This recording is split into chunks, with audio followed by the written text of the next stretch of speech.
មើលមុខខ្ញុំឡើងច្រើនដងពេកហើយខ្ញុំភ័យពេកដើរទៅរកមិត្តភក្តិអង្គុយកៅអីនៅខាងមុខហ្នឹងហើយសំខាន់នេះនៅលើយន្តហោះអត់ទាន់មានមនុស្សមកទៀតពេលហ្នឹងមកខ្មែរជាងមកតើមានវីដេអូផុសនឹងគេសោះឥឡូវទៅរវល់ជាប់ជឺដឹងហ្មងឲ្យតាមមកដល់ខ្មែរឆ្នាំណាដឹងតែតើដំបងឈឺជាប់គ្នាហ្មងចូលដល់សាច់រឿងវិញម្ដងបងប្អូនមានដែលជួបដូចខ្ញុំអត់ធម្មតាយើងជាសិស្សបរទេសអញ្ចឹងយើងមករៀននៅស្រុកគេតែងតែមើលមុខយើងជារឿងធម្មតាទេប៉ុន្តែករណីនេះគេមើលមុខយើងដដែលខ្ញុំគិតថាខ្ញុំចេះតែគិតទៀតថា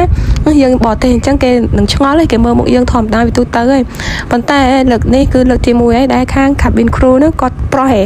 គាត់មើលមុខខ្ញុំថាគាត់មើលតែមែនទេណាហើយមើលឡើងដល់ថ្នាក់ថាខ្ញុំភ័យខ្លួនណាប៉ុន្តែការមើលមកយើងហ្នឹងមិនគាត់មើលបែបលក្ខណៈរៀង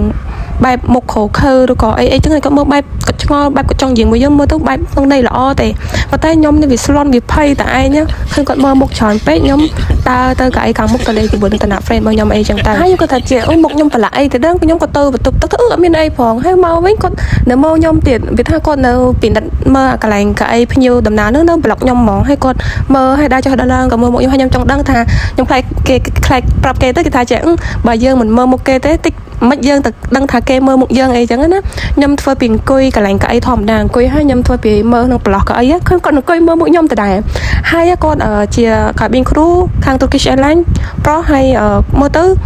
គាត់មិនមែនជាទូរគីសតទេគាត់ដូចបែបជាកូនកាត់អារ៉ាប់តិចខាងឌៀនតិចមុខអញ្ចឹងព្រោះស្បែកមុខគាត់អត់សូវសតែគាត់បានខ្ពស់ពីដំបូងខ្ញុំគាត់ថាប្រហែលជាគាត់បរទេសដែរដឹងមើលទៅមុខគាត់អត់សូវដូចជាទូរគីអីចឹងប្រហែលជាគាត់ឃើញបរទេសដូចគ្នាអាចថានឹងចង់និយាយជាមួយតែក៏ប៉ុន្តែគាត់និយាយទូរគីហើយតង់គាត់ដូចទូរគីសតមកថាជាទូរគីមើលទៅសំខាន់កៅអីខ្ញុំហើយនឹងកៅអីគាត់ម្លងគ្នាថា3 4កៅអីតែធម្មតាគេមានកន្លែងសម្រាប់ cabin crew អង្គុយសម្រាប់គាត់អីចឹងខ្ញុំនៅម្លងពីគាត់3 4កៅអីអញ្ចឹងទៅតែពេលទៅវារៀងនៅចិត្តគ្នាដែរហើយគាត់នៅមើលមុខខ្ញុំអញ្ចឹងជាយន្តហោះពីអ៊ីស្តាំប៊ូលមកជាង10ម៉ោងហ្នឹងអត់ទាន់បានឃើញគាត់ទេមកឃើញគាត់ដល់ពេលយន្តហោះចោះចតនៅពលានថៃហ្នឹងគឺគាត់ចាប់ដើមមកហើយគាត់មកត្រួតពីនៅកន្លែងប្លុកខ្ញុំអីហ្នឹងហើយនឹងគាត់ដើរទៅវិញទៅមកអញ្ចឹងទៅហើយណាមួយអត់តមានភ្ញៀវមកទៀតខ្ញុំវាមានអារម្មណ៍ថារៀងស្ងាត់ក៏ខ្ញុំដើរទៅលេងមិត្តភក្តិខ្ញុំខាងមុខអីចឹងទៅតែពេលយន្តហោះចោះចតនៅពលានតេជោយើងហ្នឹងក៏គាត់លាជាភ្ញៀវធម្មតាលាខ្ញុំហើយ see you soon ក៏និយាយរៀងច្រើនដែរគាត់សើចអីចឹងខ្ញុំអត់ស្អាតដាក់គាត់ផងខ្ញុំដើរចេញមកបណ្ដោយរបៀបថាមានអារម្មណ៍ថាខ្មាស់ផងអៀនផងចាំមើលទៅទូរគីវិញប្រហែលជាជួបគាត់ទៀតហើយមើលទៅ